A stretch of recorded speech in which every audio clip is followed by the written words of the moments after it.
હગાઈની માનતા કરીએ, જો પોર હગાઈની થઈ જાય તો પોર ઠેઠથી હલીને પાછા પગલે આવવાનું હે. તમારી ભલી થાય હગાઈ થાય એટલે આવવું પડશે. આ પાછા પગલે આવશે જોડે તને એમ થાય કે ના બરોબર છે તો જ હાસું. બપોરના 1 વાગ્યા હતા. બાકાજી કી બોલાવા વાળા છે. 1 વાગી ગયો હે અને અત્યારે એક પાલા બાપાની જગ્યાએ પહોંચવાનું છે. જય દ્વારકાધીશ. તાજા દૂધની રબડી. જય માતાજી મિત્રો, આપણા એક નવા વ્લોગ વિડીયોની અંદર તમારું ફરીથી સ્વાગત છે. અને વ્લોગનું સ્ટાર્ટિંગ કર્યું છે આપણે બપોર પછી. ચાર્જિંગ ફૂટી દીધું, ફોન બંધ થઈ ગયો હતો એટલે વ્લોગની સ્ટાર્ટિંગ થઈ નથી. હવે કમ્પ્લીટ નાહી ધોઈને ફ્રેશ થઈ ગયા. હવે ફ્રેશ થઈ હવે જો હાલવા માંડ્યા છે. અને આ બધા જો તૈયાર થઈ ગયા છે હાલવા વાળા. કમ્પ્લીટ દોડ્યા અને છે એ બધા હાલ્યા જાય છે. હવે આપણે અહીંથી દ્વારકા 25 કિલોમીટર રહ્યું, ખાલી 25 કિલોમીટર એટલે આપણે 9 થી 10 વાગ્યાના ટાઈમમાં દ્વારકા પહોંચી જવાનું છે.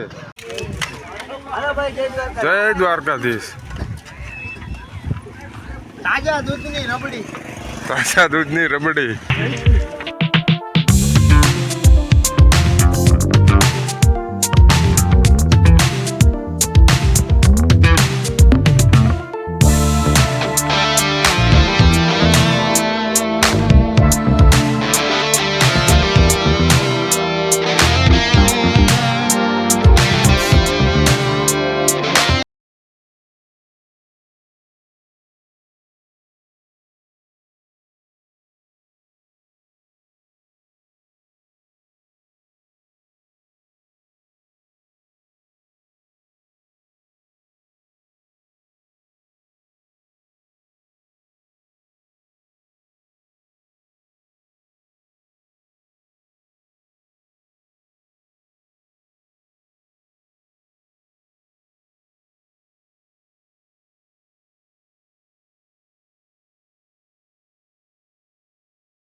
બપોરના 1 વાગ્યા હતા.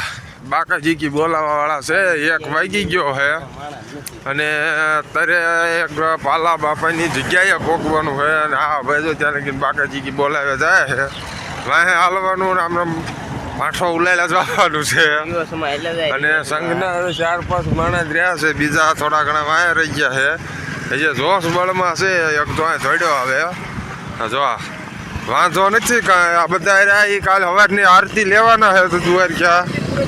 અને કેટલું કંબાળિયા 44 કિલોમીટર વાહે રહી ગયું. આગળ હવે દ્વારકા થોડું ઘણું રહ્યું છે. ત્યાં લગીને આને જો ને આમને પાછા ઉલે ટાઈડ લઈ જવાનો છે. રિવર્સ ગાડી ભાઈ જવું પડે ને, જવું પડે સાચું તો પછી તમારે માનતા ખબર અમને. આ બધા માનતા છે હગાઈની માનતા કરીએ, જો પોર હગાઈની થઈ જાય તો પોર ઠેઠથી હલીને પાછા પગલે આવવાનું હે. તમારી ભલી થાય હગાઈ થાય એટલે આવવું પડશે. આ પાછા પગલે આવશે. જોડે તને એમ થાય કે ના બરોબર છે તો જ હાસું. તો આમાં પછી રાખો નાખી ઊંધા પછી હકવાનું. આ ઊંધા પગે હાલે ને ભાઈ હેમાં પગે અરે હોય ત્યારે શું વાંધો હોય? તું કહેશ કે મને મજા આવે એટલે બધા આવવા પડે. આવી પછી આ ઊંધા પગે તાર આ ભાઈ ને રે ને હાલતા હાલતા આ ભાઈ ને માનતા કરે નાખી છે.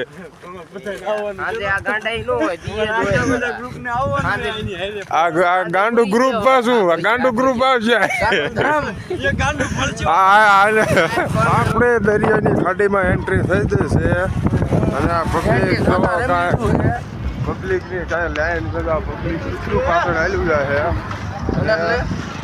હું ભાવે અને આપણે આ બે દરિયાની ખાડે અડધી પૂરી કરીને અહીંયા 8:30નો ટાઈમ થઈ ગયો છે. આપણે પ્રસાદીની લઈ લીધું છે. આગળ જો લેટું થાય અહીંયા કેમ્પ હતો, અહીંયાથી પ્રસાદીને એવું લઈ લીધું છે. અને અત્યારે અમે દ્વારકા તરફ હાલવાનું રવાના થઈ ગયા. ઠેલા એક જોડે કપડાં લઈ લીધા છે. અને અત્યારે અહીંયા દ્વારકા પહોંચી જવાનું છે. અને અહીંયા જઈને ગેટે બેટે બેસવાનું છે. અને વહેલી દર્શન કરવાના આરતીને. અને ત્રણ જણા આગળ છે. અને તો આ બધા ઠેલા લઈને હાલવા માંડ્યા આવી. ધીમા ધીમા હાલ્યા જાય. રાજુ છે એને 15 કિલોમીટર બાકી છે.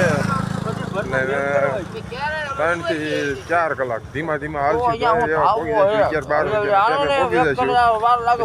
12 વાગે ગોમતી માં નાઈ નાખવાનું છે. અમે 1 કિલોમીટર જેવું છે. અને માણસો બધા થાકી ગયા છે. હવે બધા આગળ પાછળ થઈ ગયા છે. અમુક આગળ છે અને અમુક પાછળ છે. અત્યારે અમુક થાકી, કારણ કે હાલ્યા આવે કારના એક પોરો બે પોરા ખાધા છે. 15 કિલોમીટર 1 સારું કાઢ્યું છે બધું. અને 1 કિલોમીટર ખાલી કાપવાનું રહ્યું. એટલે દ્વારકાની યાત્રા આપણે યાત્રા તો અહીંયા તો ન પૂરી થાય. હજી દ્વારકાથી મંદિરે દર્શન કરીએ છીએ. રૂકમણી મંદિરે દર્શન કરી પછી તમારી યાત્રા પૂરી. એટલે જે 1 કિલોમીટર બાકી છે. 1 કિલોમીટર અત્યારે દ્વારકાની અંદર થઈ ગઈ છે. અને આપણો સંઘ આવી ગયો જો હાલમાં અડધો જે પાછળ છે. અને જો આ તબડા સાથે બોલાવે જાય છે. અને મંદિરથી થોડાક છેટા સુધી ગોમતી નદી છે. અને ફટાફટ ગોમતી ઘાટે જઈને અહીંયા ગોમતી ઘાટે પહોંચવાનું છે પહેલાં. અને સાંગ બહુ બળ દુબાડે ચડ્યો છે. એને ઘડો જાય છે બોલ બાકાજી કી કીરે જો. હવે એ લગભગ તો અહીંયા નદી લગીને તો ઊભા નહીં રહે. પાથરા જઈને જઈને ગોમતીમાં રહ્યા ને ધુબકા મારવાના છે. એવું એના હાલ ઉપરથી લાગે છે. તમે હાલ જોઈ લો એમની. ગોમતી ઘાટે થઈ છે. જો દ્વારકામાં આવી રજવાડી સાયનું કામકાજ પહેલું લઈ લીધું છે. રજવાડી સાય પીવા. અને આમે આપણે જો દ્વારકાધીશની જગ્યાના દર્શન પહેલાં થઈ ગયા આવીને તરત. અને રજવાડી સાયથી ચા લઈ લીધી. ચા પી લેવી. ચા પીને પછી ગોમતી ઘાટે જ આવી નાહવા માટે. ચાની દુકાન વચ્ચે આવી હતી એટલે ફટાફટ ચા પી લેવી. અને અહીંથી જો આમ મસ્ત મજાના ધજાના દર્શન થાય છે. અને થાકીને બધા પડી ગયા છે. અને ચા રજવાડી ચાનો કેપ મારી લે ને પછી આ બધા ગોમતી ઘાટ